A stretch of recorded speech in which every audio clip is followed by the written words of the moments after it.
Yo siento que una de las cosas que se vuelven claves en nuestra relación con Dios es en la forma como nosotros nos concebimos a nosotros mismos y a lo mejor ponernos a pensar cuál es la mirada que Dios tiene sobre nuestra vida, sobre lo que nosotros somos.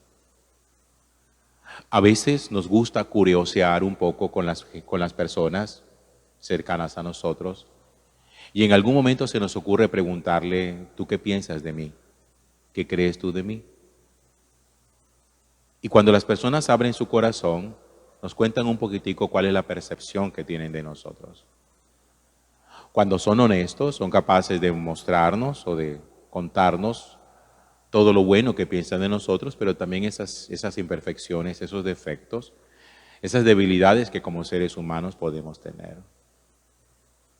Y yo creo que muchas veces en la relación con Dios, cuando uno tiene de sí mismo un sentimiento de indignidad, uno tal vez lo que uno considera que es pertinente es, mejor me alejo. Es que yo no soy digno, yo soy muy poca cosa, yo soy una basura como ser humano, yo he hecho demasiadas cosas malas. Yo no merezco estar delante de alguien que es tan santo, tan sublime como Cristo. Y entonces uno toma el camino equivocado, porque ese es el camino equivocado. Alejarse, porque es perder la oportunidad de la redención, de que haya alguien que nos rescate, que haya alguien que sea capaz de decirnos, yo te voy a tender la mano, yo voy a ayudarte, voy a hacer de ti una mejor persona. Sin darnos cuenta, cuando una persona, por sentimientos de indignidad, se aleja del Señor, sin percatarse de ello, ha abierto las puertas al espíritu del mal. Alguna vez yo les decía a ustedes, hoy se los recuerdo, que la posibilidad de una posesión de un espíritu maléfico depende mucho del sentimiento de indignidad que uno tenga delante de Dios. Cuando uno le cierra las puertas al Señor porque se siente indigno, se las abre al maligno. Una persona con sentimiento de indignidad está más propensa a una posesión, a una contaminación de carácter espiritual. Sin saberlo, le dio permiso al espíritu del mal. Porque el espíritu del mal no necesita autorización explícita para llegar a nuestra vida. En cambio, el Señor sí. El Señor entra si uno lo deja entrar. El maligno entra aunque uno no lo quiera dejar entrar. Porque el Señor siempre entra por la puerta. El maligno, dice la Sagrada Escritura, entra como un ladrón y como un bandido. Por el lugar que uno menos piensa. Por ese aspecto de la vida que uno menos cree. Ahora, dicho esto, quiero que nos pongamos a pensar un poco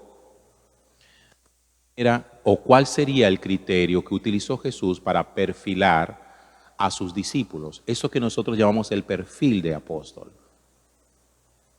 Fue necesario para Jesús, al momento de elegir a las personas que eligió, porque a ellos, ¿por qué no a otros? Miren, en la época de Jesús había gente muy religiosa, conocedora de la Sagrada Escritura,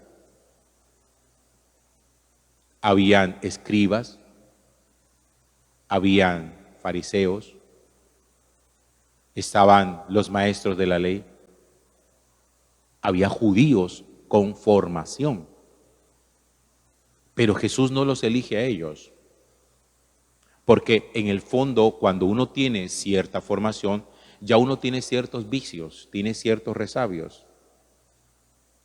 Cuando uno está formado en algo, uno cree que nadie tiene que venir a uno a enseñarle todo, porque ya uno lo sabe. En cambio, cuando una persona no tiene tanta formación, es mucho más fácil poderle educar. Ahí está el problema cuando uno cree, desde el punto de vista espiritual, que se las sabe todas Esas personas que creen que se las saben todas, no hacen cursos bíblicos porque se lo saben todo, no van a retiros espirituales porque se las saben todo, no van a encuentro de nada porque se las saben todos, es decir, se consideran por encima del bien y del mal. Eso es soberbia espiritual. Y con eso es muy difícil que el Señor los convierta en apóstoles, aunque se crean apóstoles.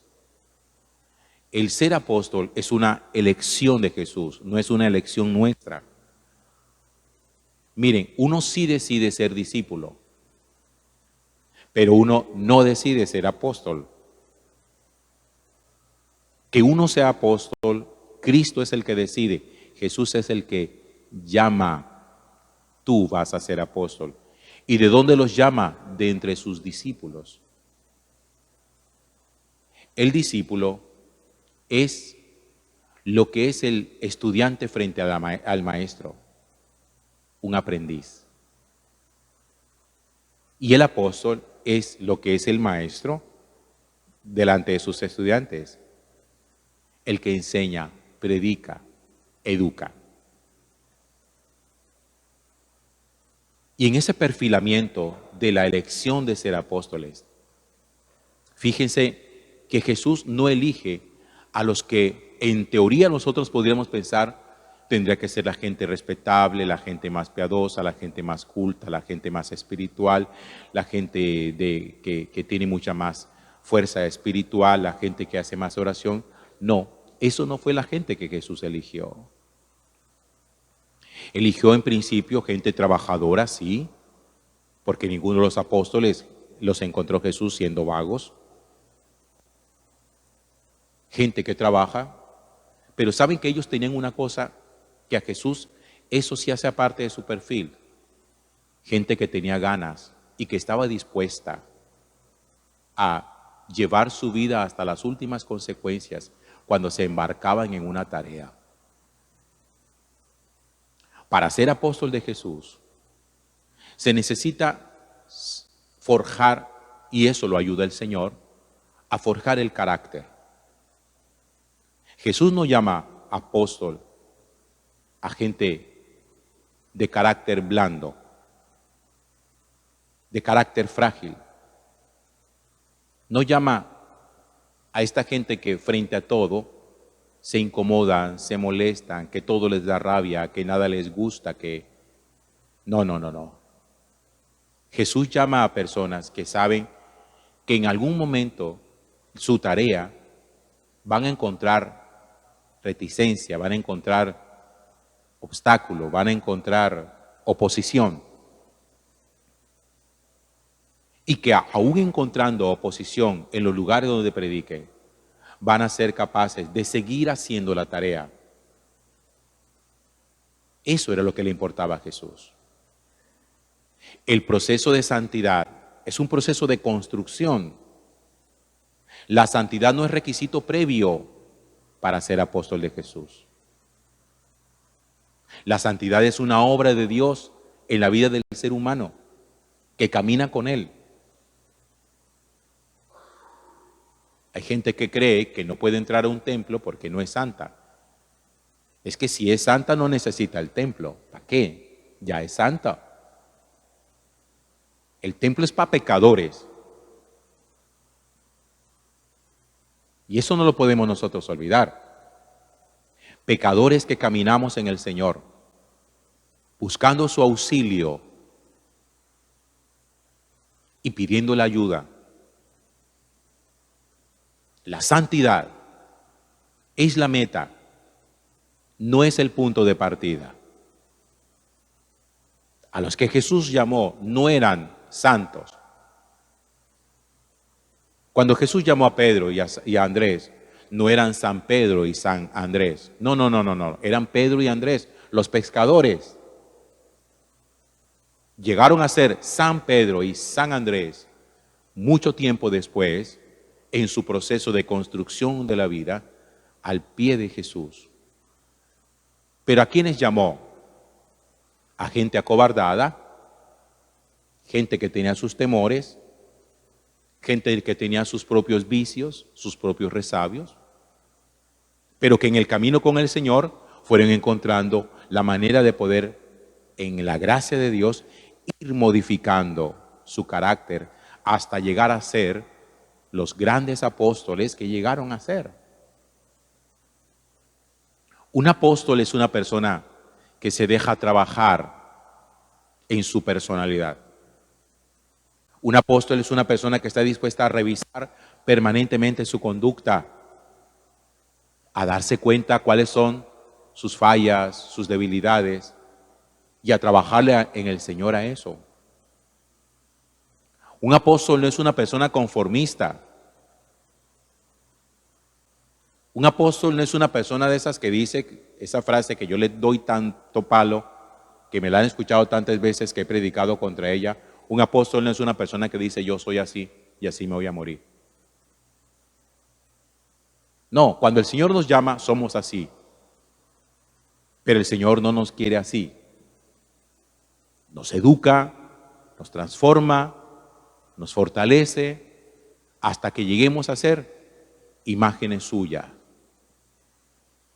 Porque cuando el Señor nos llama para ser apóstoles, lo hace para que seamos imagen suya, para que finalmente podamos transmitir y reflejar su propio rostro, no el rostro nuestro. No es condición necesaria empezar a ser santos, porque insisto que la santidad no es el inicio del camino. La santidad es el final del camino, es nuestra meta. Y oigan bien lo que les voy a decir. Nuestra meta ni siquiera es la salvación. La salvación es una consecuencia de nuestra relación con Dios. Nuestra meta es ser santos. El cristianismo no es para uno salvarse, es para ser santos. Porque todas las religiones buscan la salvación del hombre. Lo nuestro no es simplemente eso. La salvación es una derivación de nuestra santidad. Es una consecuencia de la santidad. Por eso Santa Teresa de Ávila decía: no me mueve mi Dios para quererte el cielo que me tienes prometido, ni es el infierno tan temido para dejar por eso de ofenderte. A mí no me mueve amarte, salvarme. Eso es lo que Teresa está diciendo. La razón de ser de yo amarte no es alcanzar la salvación. La razón de ser de yo amarte eres tú mismo. Yo te amo a ti porque tú mereces mi amor. Ni siquiera porque me vayas a dar el cielo como un premio. No, si hay premio, bien, y si no hay premio, también. Pero ¿sabes qué, Señor? Por lo menos yo quiero morirme amándote. No importa qué tan pecadores seamos,